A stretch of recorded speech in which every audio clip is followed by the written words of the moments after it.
పార్టీని నడుపుంటే ఇప్పుడు అన్నామలై అనేటువంటి వాడు ఏఐఏడిఎంకే లాంటి దాదాపుగా తమిళనాడులో హైయెస్ట్ పార్లమెంట్ సీట్లు డిఎంకేకి కాదు ఏఐఏడిఎంకేకి కిందసారి గెలిచింది పార్లమెంట్ స్థానాలు.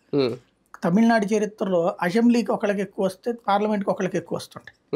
అట్లాంటిది రెండు ఒకళ్ళకే ఎక్కువ వచ్చింది అప్పుడే లాస్ట్ ట్రిప్. అంత పవర్ఫుల్ పార్టీని కూడా మనకొద్దు, వీళ్ళతో అయితే మనం దెబ్బతింటాము, మనం సొంతగా ఎదుగుదామని చెప్పి అధినాయకత్వానికి చెప్పి కన్విన్స్ చేశాడు.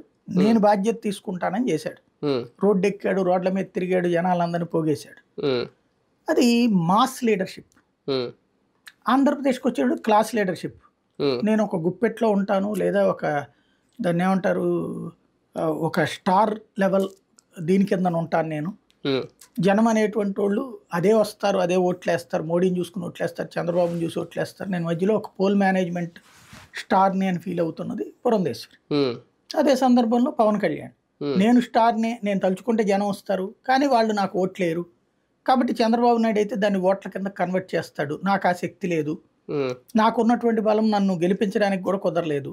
ఒక దాన్ని ఏమంటారంటే తనకి తాను డిప్రెషన్లో ఉన్నాడు ఆయన. తనని తాను డిగ్రేడ్ చేసుకున్నాడు రెండు చోట్ల ఓడిపోవడంతో. ఆ రోజు నుంచి తనలో తనకు ఒక ఇన్ఫీరియారిటీ కాంప్లెక్స్ పెరిగిపోయింది.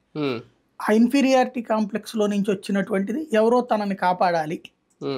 అదే సందర్భంలో పబ్లిక్తో మాట్లాడేటప్పుడు చంద్రబాబు నేను కాపాడుతున్నా, తెలుగుదేశాన్ని నేను కాపాడుతున్నా లాంటిది మాట్లాడు.